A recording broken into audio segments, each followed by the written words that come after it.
What's up, you guys? Sean Ross Sapp. This is September 24th. It is not The List and Ya Boy. It is officially titled The List and Not Ya Boy. I am joined by LOL. It's Kate, as you see by this crudely produced overlay I did. Kate, how you doing? Jimmy. And here's the thing. Despite all my travel woes, Kate still hasn't made it out of the New York area. No, this was a little more intentional, but I was not in an airport for like 10 hours. I am at my sister's, though. There's this beautiful shot of New York in the background. But that is why I sound different and echoey, probably. No, you sound good. Look as bright as I normally do. But I feel bright on the inside because we've had so much great wrestling this week, Sean. It's the emo lighting, Kate. That's my hair is everywhere. Well, mine is. I'm not even going to try to fix it for you guys. I'm sorry. But this show brought to you by our friend Destiny FOMO, as you see up there at the top. Go to twitter.com/Destiny FOMO. Give her a follow. She is a wonderful girl, a wrestling fan, a gamer, has a lot of great gaming content. But you can find all of her links at twitter.com/Destiny FOMO. She helped show me around New York this week. She even bought me pizza. I told her I felt like the Young Bucks with Masa. Like, she not only sponsored my show, but she bought me pizza too. My goodness. I was amazed by it. I gotta say, because you posted it, I feel like she didn't buy you maybe the best New York pizza. No, we went to Lulu's. Oh, okay. Everybody was like Sbarro, whatever the hell that is. And I even tweeted, I was like, wow, I post one piece of New York pizza and everybody turns into Tony D'Angelo. And here's the funny thing. Ross Berman quote tweeted it and he said, you know they're doing bad with him because he's supposed to be from Chicago. And I definitely thought he was from New York. But there you go. Well, last week he said he did, his family did business up and down the Atlantic. So I don't know, maybe his business is just in multiple places. I don't know what that is, but we've got people sending in chats. Get your super chats in. If you want your question or statement read on the air, please leave a thumbs up, subscribe. PW Outsider says, Denise is your girl, but Kate is not your boy. Yes, I couldn't call it The List and your girl because that's me and Denise's show. So it is just The List and not your boy. Even though I am supposed to be your boy, I haven't used that in 3 years. And when Jimmy came up with the name of the show, I said, Jimmy, that's a terrible name. Please don't do it. This bit's not going to last that long. And he kept it. And now we've got a show that's like 225 episodes deep. I could be your tall girl. You could be. You were shockingly tall. I'm 5'8". I was very surprised. You were upsettingly tall almost. You're 8'7", I think. Yeah, I am very tall. But again, guys, Destiny FOMO is not tall. She was a shoot 4'10". Follow her on Twitter. She is the reason that we're able to bring you this show ad-free live at the very least. There will be ads on the audio edition. But Kate, I went to New York. I was an overnight. I won't even get into my travel woes, but it was a nightmare getting out of there. But the city, well, I just want to say, I talked to somebody from WWE before this, and they said, did you stay in Queens or? And I said, boy, did I ever stay in Queens. I stayed in the most Queens place ever. And the New Yorkers I was with, Demon Diva and Destiny, they let me know that I stayed in Queens. I went to a place called Ass Plaza. It was actually Assy Plaza, but it said Ass Plaza, so I was very happy about that. Was Billy Gunn there? He was not. It was very unfortunate. That's upsetting. You should have been able to do a Billy Gunn interview there. I know, but we did Arthur Ashe. Well, we didn't do Arthur Ashe. That's we attended a show. We attended a show at Arthur Ashe Stadium. Sorry, Arthur. That was a blast. I really think they should have probably done an hour of Rampage before Dynamite and then an hour after. But also, maybe they shouldn't have, because as Danielson and Omega started, there were still tons of people at the concessions. People weren't settled in, even though AEW was like, please, get here early. People did not get there early, Kate. No. Well, and you only open the doors at a certain time, right? So Yes. I missed all of Elevation, which was kind of annoying because I'm from this area. So there was talent I wanted to see on the card. The That a lot of them pop was hot. Yeah. So that was, I was waiting for, I have to shout out Cass for this. I was in concessions for all of Elevation, and I was about 3 people in line deep 3 minutes before the start of the show. And I was like, I'm bailing. I am not missing Bryan Danielson's music hitting or a second of that match. I was supposed to get like my whole group of people, like just waters. Yes. And Cass was like, go, I'll get you waters. And he brought our whole group waters. Man. Thank you, Cass, from Body Slam. And by the way, if you are an arena that still makes your concessions pour water into a cup, you're a piece of shit. Yeah, you suck. You suck. And you don't have drink carriers. If you do that, you suck. Yeah. I was in Cincy 2 weeks ago, and one concession stand did that, and the other one didn't. And I was like, what the hell? Like, why aren't we doing bottles here? Like, you all really afraid they're going to throw it or refill it or whatever? So lame. We've got Ryan Sullivan says, Sean asked Kate why she refused to introduce you to her friends. What game is she playing? Kate, you were in line for concessions when I met you. Yeah. And let me tell you, I was down in the not 100 section. Oh. And when I went up that elevator, it was like District 9 and the Hunger Games. You all were like fighting. You all were like fighting for a scrap hot dogs. You all wanted like one like salt piece from a pretzel or something. You all were reaching for it. The line upstairs went all around. You didn't know where it started or when it ended. It was crazy. It was wild. Merch line was even worse. So I would imagine. God bless him. But to answer Ryan's question, I like my job, so I wasn't going to introduce my boss to you. Anybody else? Ryan says Cass is a golden god. He saved my night with water. Cass is great. Cass from Body Slam. Big shout out to him. Chris Rain says, Tall Kate. Hey, I mean, if you guys want to send us super chats about that, I'm all for it. Hannah does. One of our great moderators says, how is 5'8" shockingly tall, but 5'7" is extremely short? I feel like I had some more frame of reference for Hannah because I've seen I've seen her post stuff for years and years and years, and I haven't known Kate as long. So then when I go and see Kate, and I can immediately tell that you're not wearing heels or anything like so many other people do, I'm like, whoa, you're really tall. I was very shocked by that. I am. That wasn't like with boots on height. That wasn't my listed height. I'm a shoot 5'7"3/4", pal. Dante says, shout out to Britt Baker, who always finds the camera. So I haven't watched it back on TV yet. I'm going to try to watch Grand Slam back this week. I heard some people say that maybe they were disappointed in that match. I thought it was good live. Everything live was pretty solid or pretty good. Yeah. There were a couple spots here and there, but outside of Danielson Omega, what stood out to you? Oh man. Trying to not mix up my Rampage card too. Oh, yeah. I mean, you can mention the match, just don't mention the result, because we'll be back here talking about a show that we were there for tonight, making every inside joke that I can. No, I liked the women's match a lot. I think I understand what people are saying, but anything that was going to follow Kenny and Danielson, and I think the ending being what it was, I think people were going to be like, well, why didn't that main event? Yes. I thought the women's match was great.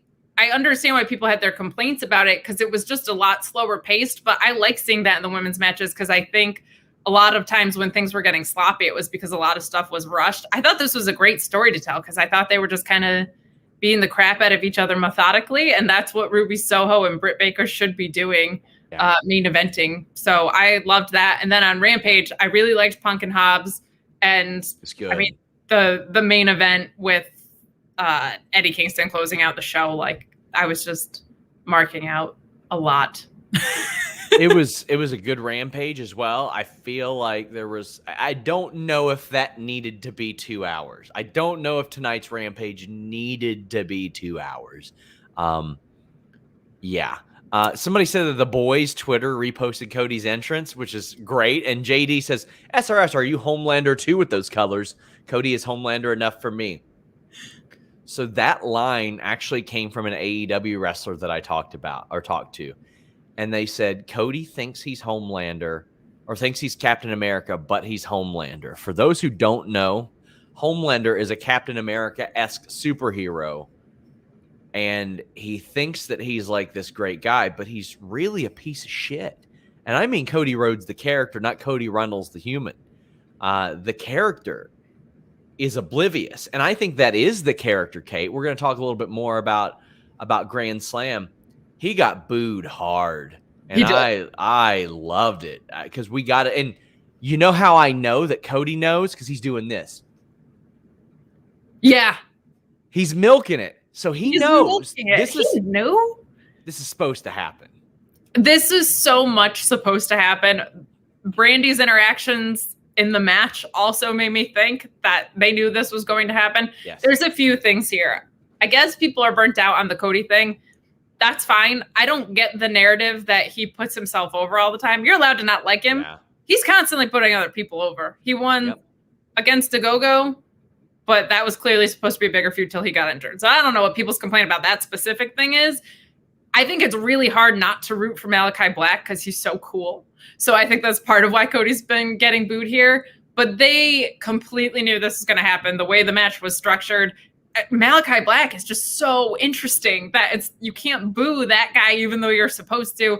And New York is like not that different from Philly where it's more a heel town or whatever. So they were completely aware that this was going to be the case. Some of the stuff Brandy was doing in the match, like, I don't know, flicking someone off does not feel super like face behavior. And everybody was saying that, like, he gave this interview where he was saying he would never turn heel again. And I was like, yeah, he also gave an interview saying he was never going to use the Rhodes name again. And here we are. So he does it all the time. Days before he used the Rhodes name, he said, oh, well, I got that because on Go Big Show, it's a lot easier to say Cody Rhodes and people identify with that than just say Cody. It's like, all right, you can't take everything that he says about, like, in these interviews at complete face value. Like, he's a worker ultimately. And I agree with you. He puts people over. He put over MJF. He put over Brody Lee in a squash. He put over Malachi Black in a squash. He's put over all kinds of people. Darby Allin, like everybody. We have a bunch of super chats in. Jay Shell says, Cody turned me off from the Ogogo promo. Buddy, is that ever understandable? That is certainly understandable.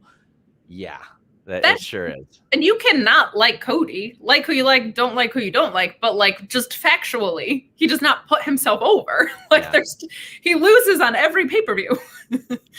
I completely understand that and agree with that.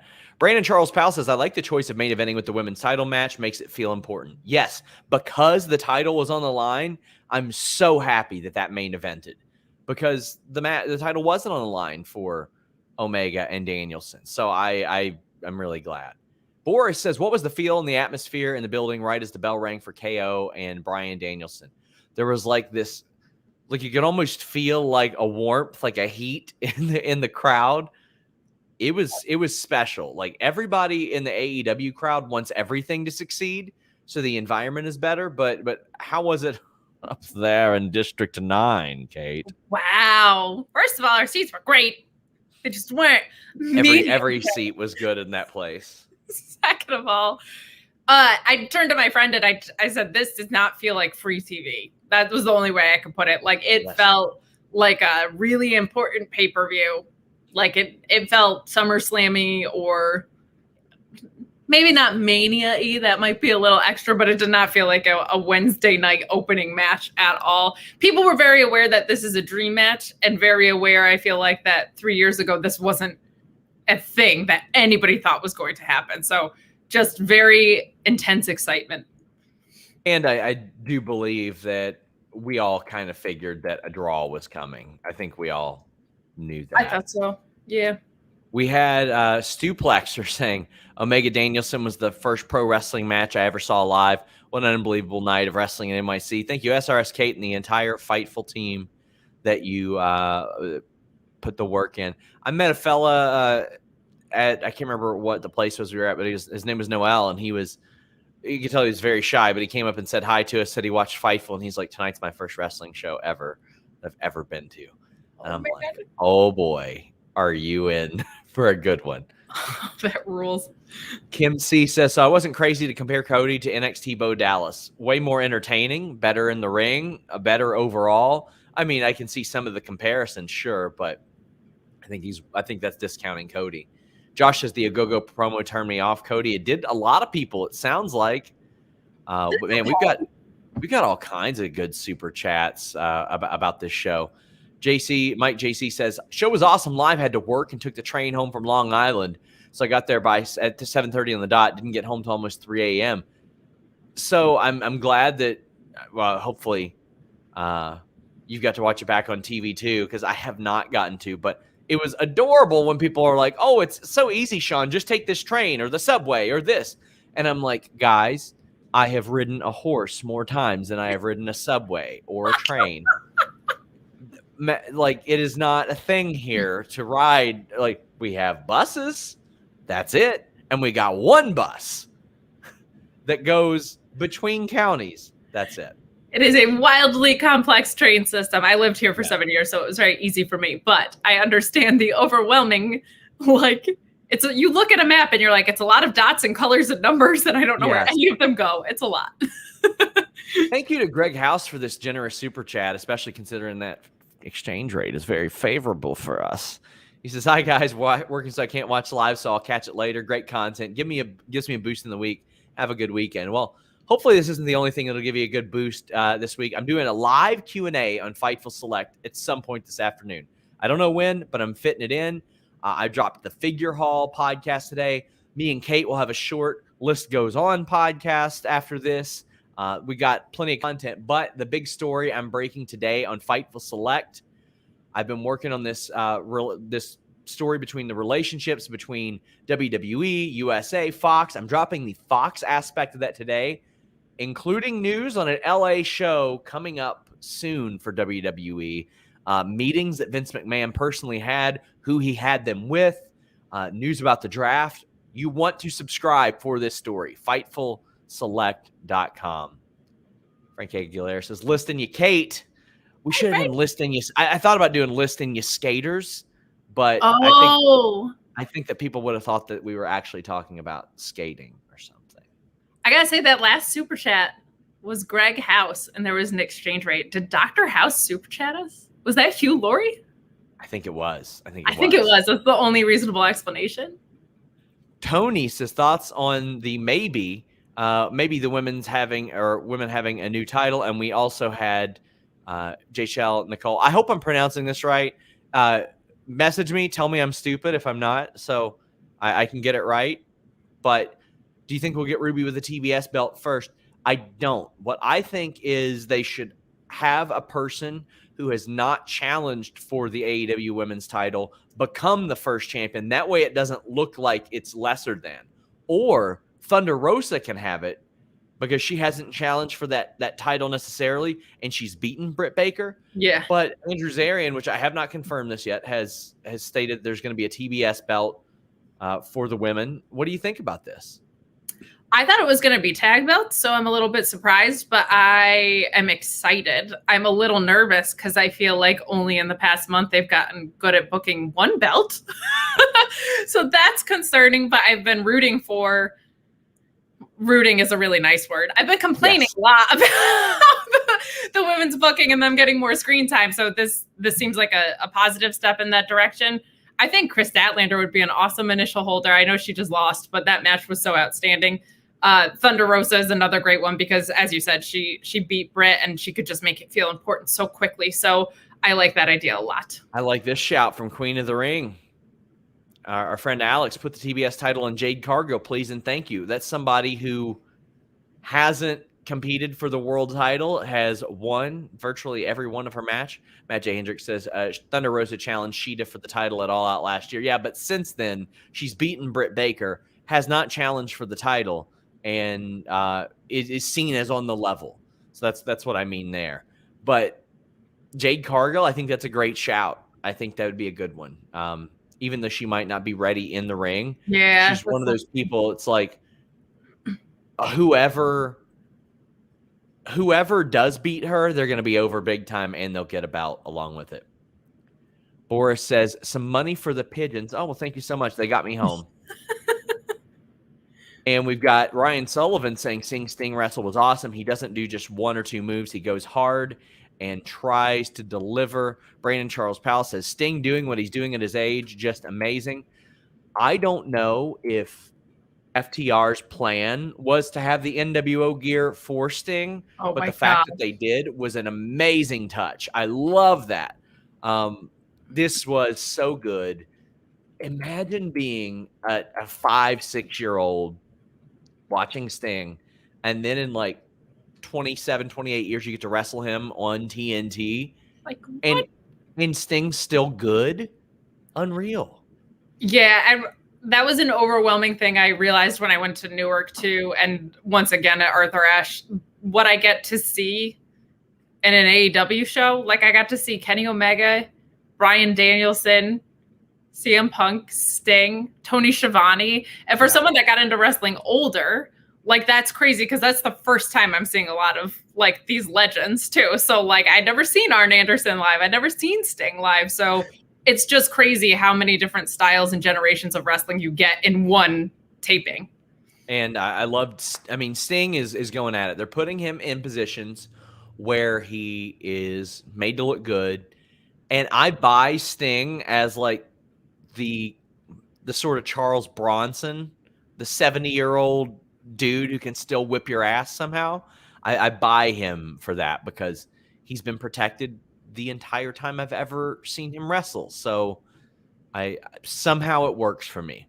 And not like a lot of nerve-wracking spots either. Yes. Like, I wasn't shoot nervous for anything he was doing. Which one day he'll take a buckle bomb and it'll be a great story.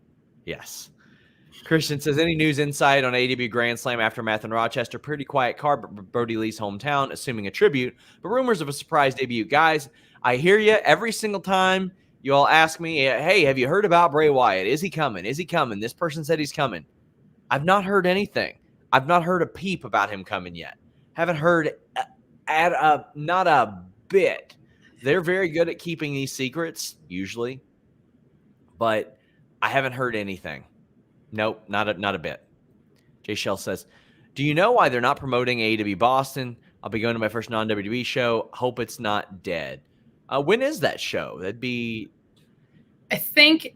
So my theory is that they haven't talked about that a lot because it's right before Halloween. I think they're going to do a Halloween-themed thing, and they'll probably promote it really heavily because I think that's like October 28th. Yeah, that's over a month away. That's why they're not talking about that. They will get into that. They'll start pushing it in a couple weeks. Kieran George says, do you ever see Eddie Kingston holding a title in AEW? Yeah, I think he'll be a tag champion. I think eventually he'll be a singles champion, and it'll be a big emotional moment. And he'll probably have a short run with that. But he's tricky because he doesn't like need it. He's one of those guys that I'm like, I buy it. You're just here to kick everyone's butts, and that's great. Charlie Davis says, I love that Bryan is the guy to finally break Kenny out of Don's spell, even just a little bit. That's because Kenny Omega at his core is the greatest wrestler in the world. Kenny Omega, it's like his character knows he can get away with saying and doing so much of this silly shit because he knows how good he is in the ring. When I'll give you guys a good example, and maybe it's not one that you guys want to hear, but when Leo Rush was having a lot of his heat in WWE, I talked to somebody and they were like, well, one of the reasons why he was so difficult at that point is because he knew exactly how good he was. He knew he could talk. He knew he could wrestle. He knew how good he was. And nobody could say, well, you're not good at this. Because he'd be like, yeah, right. I know I'm good at this. That's Kenny Omega, like multiplied 1,000,000 times on screen. That's why he can get away with 69 Me Don and all of that. Well, and even in the opening match, we saw him save Bryan Danielson from a count out, right? Like, I liked that storytelling because of what you just said. He's so good. He was like, yeah, come back in. I'm still going to beat you. Like, that works for him with who he is right now. Hannah says, it's been almost 20 minutes and I've yet to praise her. Yeah, I said you were a great moderator, as you are. Sawyer sends a big super chat, says Cody's 21 character is not the same Cody that bled with Dustin, had the epic TNT title run, or cut that hometown promo. I want to like him so much, but he's making it hard. Oh, that is by design, my friend. He is supposed to be doing this. This is exactly what he's aiming for, I think, at this point. I don't think it was, but I think it is. And I think a lot of the internet heat about the Codyverse and all that has played into it. I think he's increasingly more self-aware, Kate. I couldn't agree more. And I feel like that's been very evident because when Malachi Black was kicking his block off of him, it was always right before he was launching into like a Codyverse promo. And I feel like people didn't really pick up on that enough, that he would be like, in this world, and then Malachi Black would go kick his head off. So I feel like he knows that. And I feel like Brandy coming back when she did is not a coincidence. And I feel like him giving those interviews isn't a coincidence. I think as careful as they always are with this stuff, the handwriting is on the wall, and everybody loves Malachi. They're very good at using organic stuff to work into their heel turns and face turns, I feel like. B. Eric says, I was there at Arthur Ashe and it was an amazing experience. I also saw you at the show, but I was too shy to say hi. Maybe next time. Always say hi. We love meeting you guys. Big shout out to Jeff for sending a super sticker that did not show up here, but we appreciate you, Jeff, from the hood, it says. H. Hall says, sad I didn't see Kate while I was there to tell you how good you are on these shows. Sean, meh. Well, Dude, Sean's like over 8 feet tall. You don't want to start talking about him. Stellar Justin Lopez, I hung out with him before the show. He said, I just love watching FTR work. They had so many old school tag team spots in that match. It might have been my second favorite match behind KO and Daniel Bryan. Oh, it was so good. I just love good, solid tag team wrestling. That's what I'm here for. It's an attraction, and that's what you should treat it as. Shot Kid 29 says, any update on Lee Moriarty in AEW? Is he signed with another promotion, or is he just honoring dates? He is not signed with another promotion. He is working MLW. I reached out to MLW. They just said AEW is very easy to work with on that. So there you go. Charlie Davis says, love you guys. I got a question. Seems like there's more unrest in Bullet Club Japan. Do you think there's enough connective tissue for the elite Bullet Club versus Bullet Club to prosper anymore? Yes, I think all those people are very smart and they know exactly what they're doing as well. And they have been working all along. What are your thoughts on that, Kate? Do you think there was some shoot feelings there? No, I think it's all work. And I think it's really good to do stuff like that when you run into as many issues as New Japan has with intertalent and with COVID. So yeah, I think we're eventually going to get some sort of Bullet Club versus Elite War Games, Blood and Guts, something. So dissension within things is always compelling ways to navigate that. But yeah. Cello Justin Lopez also says, I didn't get back home to Brooklyn until 2:30 a.m., but I was still on a high from the show. Had to rewatch Omega Bryan back immediately. So effing good. It was amazing. I can't wait to watch it on TV because it was unbelievable live, but I can't wait to see. You could even see like Bryan's facial expression. He does so many things right as a pro wrestler. It's so beautiful to watch. Matthew says Brandy did come out of the heel tunnel. Yep, she's got to know she's a heel too, and she's a very good part of that act. Ryan says, do you have any idea what's going on with Scarlett? Seems fairly obvious they aren't putting her back with Cross. She's talented. I hope they use her. Well, she's engaged now. Congrats to them. But no, I've heard that. Well, I don't want to say, but I mean, I heard that she might not be cleared and hasn't been for a while, but I haven't confirmed that, so I don't want anybody to report that. I have a shoot question because I don't actually know this. If you're not cleared, can you still valet? So it depends, which I don't know. Yeah, I don't know what they want her to do. I don't know if they want her to valet, but it really depends on. I mean, they had Paige valet when she wasn't cleared, so I would say so. And for those of you who have only seen her valet, she can work. Like she was on doing her own thing. She's able to work. So our friend I Am a Lucha says Omega, Danielson, Sting, Darby, and FTR. Man, that show was the top 3 I've ever seen, and that's with the ROH New Japan Supercard and all the Brooklyn takeovers. That said, concessions were BS. Cody getting booed should resonate. Love you too. AEW, after me attending numerous shows live, probably about a dozen AEW shows live now, they need to coordinate with the venues better to open up more concessions. They're like before the show, the concessions are always insufferable. There are always dozens, if not hundreds of people missing the start of the show I don't know if the arenas just assume there's not going to be a good house. I don't know how that works. I'm out of that. I would love to talk to somebody. I know I've got to have somebody that works at a venue, works in concessions. Explain to me why this happens. But you go to something that draws less and there won't be concession issues there. There are tennis shows that draw less and the concessions aren't an issue there. But well, and it wasn't just an Arthur Ashe thing. This happened to me in Newark the week before. Yeah. So a lot of people were like, oh, they were ill prepared. I was like, well, then they're ill prepared everywhere. It seems like, because it's a persistent issue. Guys, reminder, get your super chats in live. This is ad free. Thanks to our friend Destiny FOMO. You can check out her stuff right up there. Twitter.com/Destiny FOMO. Charlie Davis says Kenny seems to be running back his greatest hits in AEW. First, the New Japan feel of Christian and Kenny pulling from Wrestle Kingdom 11, and the draw like Dominion. I don't know if it's as much of a tribute act as like it's creating something new. I'm not getting that vibe. But yeah, I do feel, I see your point, but I don't know if that's the case. And Ian says, big swerve for Hunter or Cody. Bernard, the business bear, comes down to save him from a beatdown, and that gets Cody's heel turn. That would be a deep cut. That would. But I'll hit you guys with a deeper cut. JJ says, Jeremy Lambert is the GOAT. # tree sperm. Well, we have to talk about this. Let me, I don't want to misrepresent what Bryan Danielson said. So I'm just going to go ahead and read the quote directly for you guys.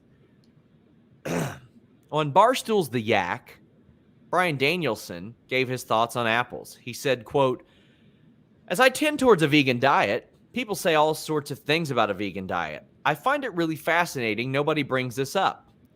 If you eat an apple, people say, oh, you kill plants. No, I don't really kill plants. When I eat an apple, the tree doesn't die. Essentially, I'm eating the tree's sperm. I'm eating the sperm. It's tree semen. That's how they reproduce other trees. Most fruits are semen. Real fruits are semen because they contain the seed inside of them. In theory, that has to be planted into the ground or for another tree to grow. Quote. Treeman. What were your thoughts when you saw this headline besides that's Jeremy Lambert's work? No, that was the most important part was that Jeremy Lambert is the best at this. My immediate thought was, wow, they did their job, because I want to go back and listen to this interview because I want to know how they started just talking about apples in the first place. Like, how did we get to this point? Like, what was the road to get to tree semen? How? Why? Yeah. It's pretty much. Wow. Well, I don't have a lot more to add to this. I mean, it seems he's right. The people that I speak with claim that pollen should be the semen. It should be classified as the semen. But I get what he means. Yeah, he's not killing the tree by eating the apple. Yeah, because you can't say, well, it's the children of the tree, because that's not the living aspect of it. It's not, yeah, I get what he means. But I just want to put that on everybody's radar. It's really important. Alex, Queen of the Ring, our good friend, says, an MSG once told me they give you H2O cups because they don't want you to throw bottles or caps at the show. Starts riots with sports fans.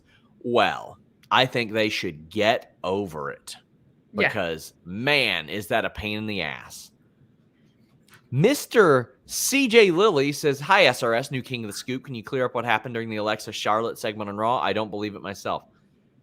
I'll just say I did not hear the same thing that other people heard about Mass leaving in the middle of the show. I got no reports of that whatsoever. I'm not saying that their report is correct or incorrect. I just haven't heard that. I just haven't heard it. J. Shell Nicole says, thoughts of putting Britt and Adam together? I think they'll keep alluding to it, Kate. I like what they do. Like, Ruby drops it in a promo, but Britt's not ashamed of it. She's like, yeah, so. And Adam Cole will reference it to Tony Schiavone. I like it. Like, we know it. They acknowledge it. They don't treat us like we're stupid. Everybody knows the deal. But Britt is not getting Adam Cole Bebe chance. Adam Cole is not getting DMD chance. And that's what I like about it. Yeah, that's as far as I wanted to go. I don't want a stupid mixed tag angle. I don't want anything like that, particularly because by nature of things, that seems like it would go toward the Adam Cole's girlfriend thing. And she's the one that's been there and she's the one that's champion. So yes. I feel like, and I just also hate that of like, oh, well, they're dating. So that means we have to put them in a mixed tag together. That makes me want to barf because she's wildly successful on her own. So yeah, I'm not for that. At the same time, if they can get CM Punk and AJ Lee against Dr. Britt Baker, DMD, and Adam Cole, I would very much love that just for the promos. Like, I think it would be as possible as Dr. Britt Baker, DMD, walking up to CM Punk on screen and saying, well, it's good that one of you finally started to come to work. Like, and you might be able to pull that out because I know that Punk has said, no, she's injured. You can't ever, like, it won't happen. I heard the same thing about Daniel Bryan. I heard the same thing about Edge. I heard the same thing about Christian. I've heard the same thing about Paige, and she's going to try to come back. TJ Wilson trains all the time. I've heard it before. Yeah, and I would be interested in that because I would also just be interested in those as individual things as well. Like, I would be very interested in AJ versus Britt in a vacuum and CM Punk versus Cole in a vacuum. So putting that together doesn't feel like forced or weird. So I would be fine with that, but I would rather also see those as individual feuds, to be honest. H. Howell says, the person who started to watch wrestling in 2015 and has a father who's 63, watching Sting work is incredible. That is a great experience to share too. Because I mean, if your dad was in his 20s or 30s watching Sting wrestle, if he's a wrestling fan, and this was a subject that was coming up anyway. But Shot Kid 29 says, who would you guys like to see in the finals of the first Owen Hart Cup? My personal wish is Brian Pillman Jr. versus Kevin Steen. Yes. And I hope that after that they call him Kevin, Owens Cup winner. Oh, yep. Yep, I'll take that. Everybody knows his name is Steen, so they can rock with that. But it was announced that they, being AEW, had reached a deal with the Owen Hart Foundation to work him into figures, I'm sure video games, stuff like that. They're going to have quite the roster for video games with Arn Anderson, Tully Blanchard, Taz, Chavo Guerrero, Sting. Like, they're going to have a great Legends roster. I was very happy to see this. It is very obvious Martha Hart does not want to do business with WWE, but it seems she's okay with doing business with AEW. And you know what? If we get to expose a whole new generation of fans to Owen Hart, that's a positive to me.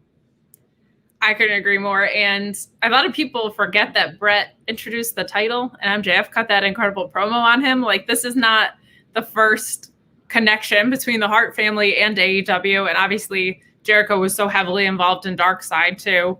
Yes. And a lot of people, it seems like, on the AEW side and in some aspect have been. So I'm sure there's been communication that has been bridged through those things. So I think it's great. Owen Hart is one of the obviously most tragic, but like for as short of a career as he had, like, incredible bodies of work.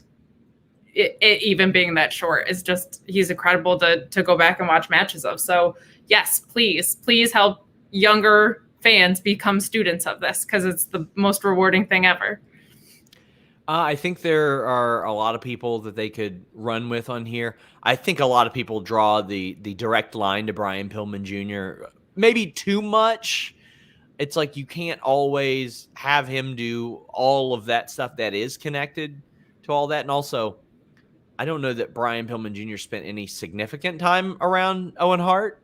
Brian Pillman Jr. was like, I think 3 or 4 when Owen passed away. And I don't know if there's a direct connection there outside of his dad was in the Hart Foundation, and Brian Pillman and Owen Hart spent a lot of time together.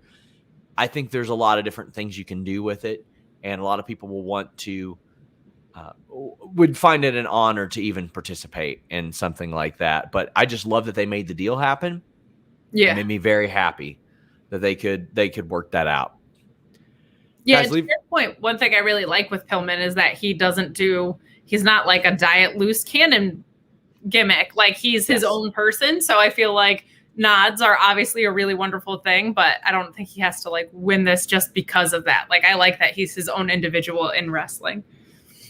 J. Chell Nicole says, I would die if AJ come back. Literal death, no lie. I mean, at the very least, she could cut some promos, and that could be very, very entertaining. Well, these Bryan Danielson interviews have been very entertaining, but he did a great farewell to WWE in the Players Tribune, and he had very nice things to say about Vince McMahon, and has ever since. So there are. I don't know Vince McMahon personally, but there were a lot of things that had been said between Bryan Danielson about Vince McMahon. One of the things were, I wish the world could see you like I see you. Like, he has said that Vince McMahon protects him and is very like fatherly in that sense. It is good, I think, that people are seeing that a lot of these wrestlers who are internet darlings, and even he was kept on the shelf for years. I think that Vince McMahon has lost it creatively. I don't think that's ever coming back, but it is good to see, like, there is a reason why some of these people have loyalty towards Vince McMahon. Yeah, and it's weird that people get mad when they hear that there's like good things about working at WWE. Yes. People really need to set that aside. Sasha Banks is always doing that. Like, yes. Just tweeting out, like, thanks Vince McMahon or whatever. Like, I agree with you on creative that it's not great. And I don't think he's savvy enough to get it back. I think it would be like if anybody in their like 70s and 80s were writing wrestling. But I think it's great that there are people who view him very positively. I don't think CM Punk does. Everybody has their own experiences, right? So it's good that a lot of people have positive experiences with him. It sucks that a lot of people have negative experiences with him. But the fact that there's people actively rooting against that is weird, and they need to stop. I think that the Fox piece that I'm going to release today, FightfulSelect.com this afternoon, is going to change, or hopefully it will, the perception of a lot of this stuff. Like, when I started this piece, there were a lot of people that were just like telling me, oh, why even ask? They got their money. They don't care. They do. Vince has had very extended meetings with people of influence in Fox. There have been shows that, quite frankly, there was a Raw scheduled that Vince personally canceled because he's like, no, Fox should get this show. Fox deserves this show because of location and all that. I'll break that news on Fightful Select this afternoon as well. There are some things from a business sense that you hear about him doing, or that I've heard about him doing, that will be in that story, and you're like, okay, he still got it from a sense there. One of the talking points for today, I have felt like over the last 2 weeks since MSG, I don't know if it's a kick in the ass from AEW. I don't know if it's a kick in the ass from the networks. I don't know what it is. There has been more of an effort the last 2 weeks. MSG, Big E winning the title, NXT 2.0, putting Braun Breaker on my TV screen for literally any reason. I mean, the overhaul there. Raw, I thought, was good this week. I really liked Raw this week.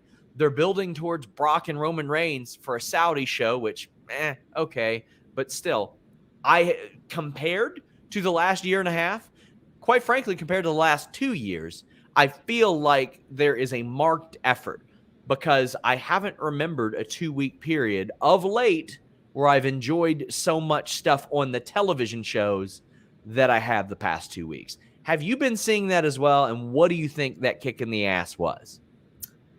I think it was, a lot of people think it's All Out. I think it was more of a response that Dynamite beat them in the demo. I think that is a little bit alarming because TV will now be pissed. So yes. I think you don't want to annoy the networks, but I agree with you. There's definitely been more of an effort to give people what they want, which is not hard because they're very vocal in letting you do that. I couldn't like wrap my head around the fact that like now you do have live crowds, so give it to us. But I think it was a response to that, and I think it's a very good thing. And I think people love to forget how many stakeholders there are in WWE. Like, they're a public company, they have so much content that they're putting out, and they have so many things you don't think about of like brands that are getting included in segments. Like, from top to bottom, it is a completely different animal than any other wrestling promotion out there. So it's not my favorite still, but it does seem like they're trying to at least renew creative efforts in some way. So I didn't get to do a prediction show this week because I was there in New York, and also I was there at LaGuardia for like ever 10 hours. So we're gonna make some quick predictions right now. We got Liv Morgan versus Carmella. To me, this is a slam dunk. Liv Morgan's winning this match. Yeah, I would hope so. We have the Usos against the Street Profits. It feels like they've wrestled 232 times. Mm-hmm. But they could have wrestled once, and it would already just feel like 232 times. I know the match is going to be good. I think the Usos are going to retain here. I think that optic of the title belts is important, and I think they'll probably get split up, these two teams, in the draft coming up. I think so, too. And I think when you have a stable that's supposed to be as dominant as the Bloodline, you want everybody in there to have titles if that makes sense creatively. And I don't think the Street Profits need it. Everybody loves them. They'll get the titles at their time. Roman Reigns against Finn Balor, the Demon, for the Universal title. This is an Extreme Rules match. To me, you roll with the hot hand until the hot hand isn't hot anymore, and then go with him. Everybody always says, who should beat Roman? Who should beat Roman? And my answer is that person does not exist yet. That person has not popped up yet. You rock with him. You tried to coronate him for like 5 years. Now you have. He's there. This is what you always wanted. So I say keep going with him. What do you think? I think so. And my dream that I don't think will happen would be like that it's Cesaro at a pay-per-view that's more important than Extreme Rules at Rumble or at Mania or something. But yeah, I think you stick with Roman now, though I would love to see Finn as champion. Well, technically, this isn't the only Extreme Rules match, because you got Damian Priest, Jeff Hardy, and Sheamus. That will be no DQ because it's a triple threat match. Damian Priest has already beat both of these guys, and he's going to beat both of these guys again, I think. But I'm glad they added Jeff Hardy, because this emanated from an open challenge. I don't care if somebody's on a winning streak, if they get an open challenge, and that's what happened.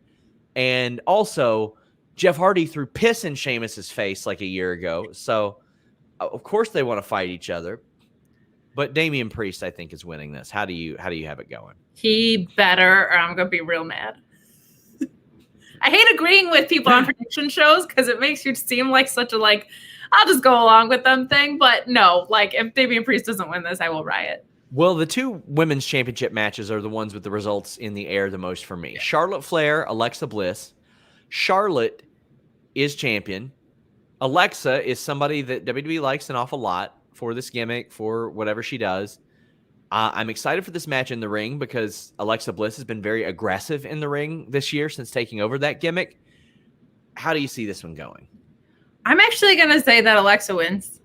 I think this might be their way out of the gimmick at some point with the title. I don't think and she's selling merch like crazy, stupid as it is. So I think Charlotte, they just want her to get to the record. So they don't need her to have long title reigns. So I'm going to say Alexa, and I think this is how eventually we break the spell with her, is that she's a champion now. And then we have Bianca. Actually making my prediction. Yeah. I think Alexa wins. Oh my gosh. Becky Lynch, Bianca Belair, SmackDown Women's title. This is one I'm very intrigued by, because Bianca could win and Becky Lynch could get really boo-boo faced about it and pissy about it. And I've heard that their live event matches have been bangers, so I'm so excited for this. But I don't know if anybody has watched Heels, but they basically ran the storyline from Heels where one person loses really quick, but it didn't necessarily get the reaction they intended, I don't think. I don't think this has worked the way that they really believe it would, and I don't know why. I don't know why WWE was like, you know what? We're dog shit at making baby faces, so let's take our biggest one and make her a heel. And I had this feeling when somebody said, oh, Becky's coming back to SmackDown like months and months ago. I was like, that ain't good. That ain't good. Because they won't know what to do with her there. At least on Raw, she could run roughshod. How do you see this one going? I think Becky retains and Sasha comes back. Sasha will eventually dethrone Becky and we'll get Bianca and Sasha again. That's what I'm hoping for.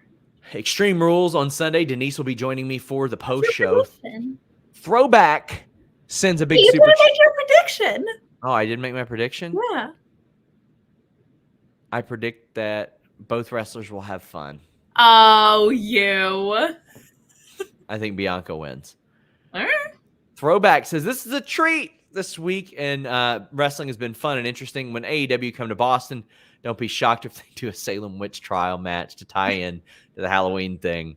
Perception is key when it comes to events. Danielson Day is interesting. My mom and wife are going to Salem in October. They are so basic.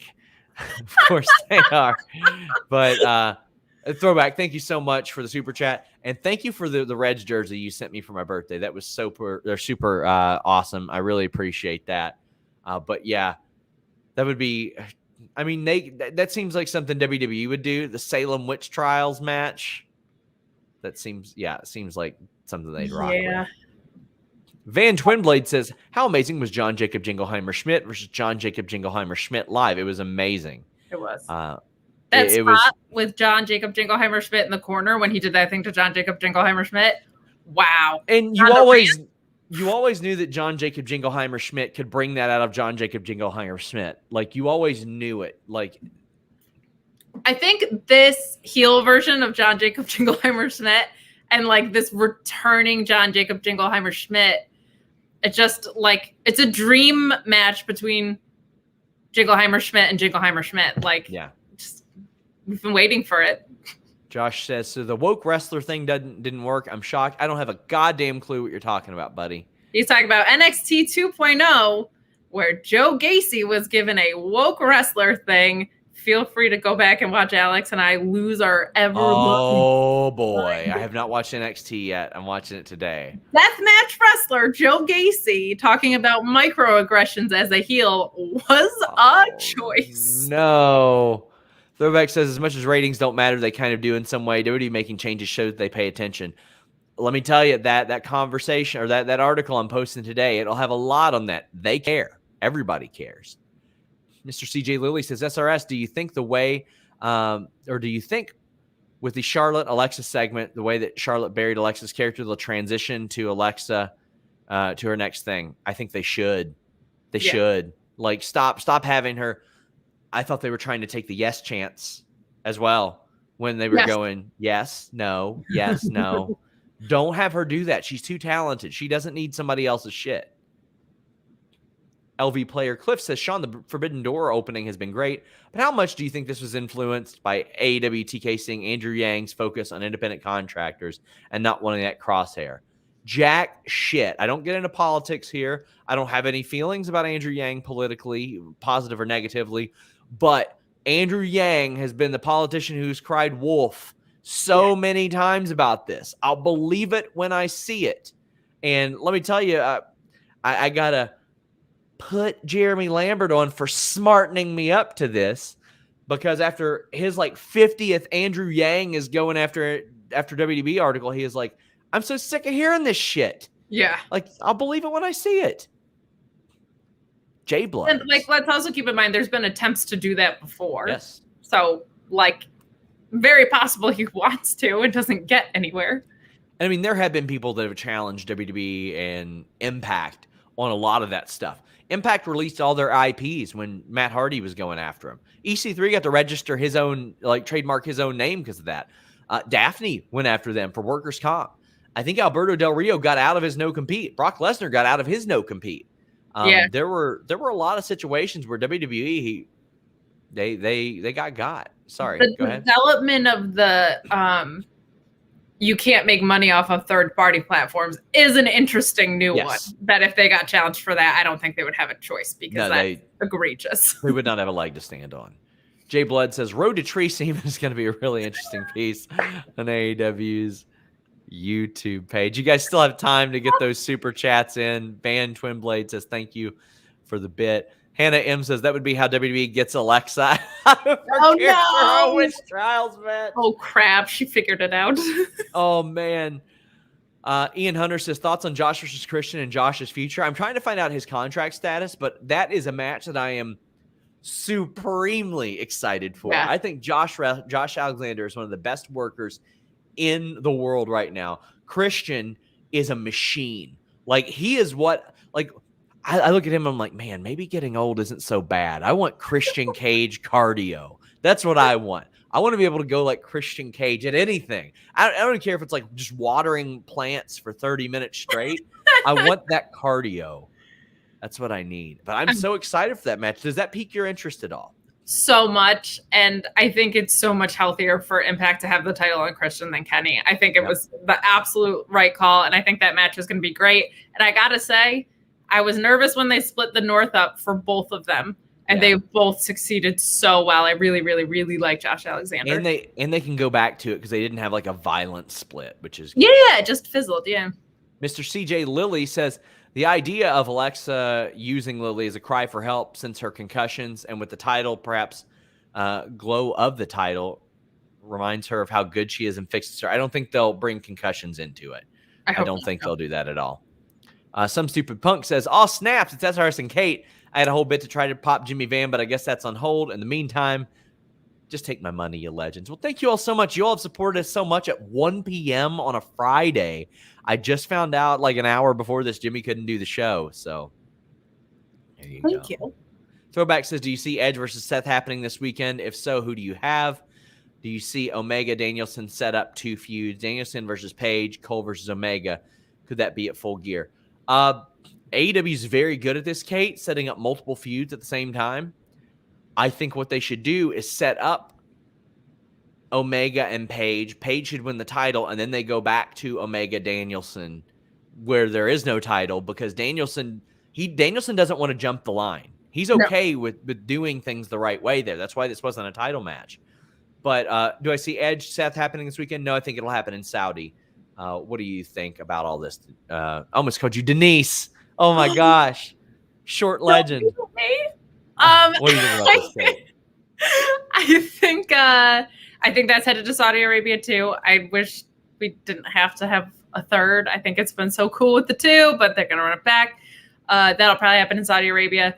I think you're going to see Danielson have to go through Cole again at some point to get to a title match with Kenny. But they are incredible at setting up multiple feuds at the same time.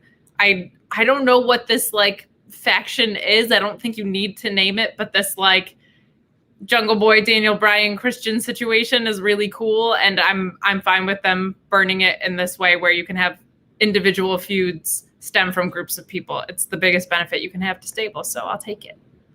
Michael Branson says Christian Cage cardio plus DDP yoga. I gotta get back on that. My neck's killing me.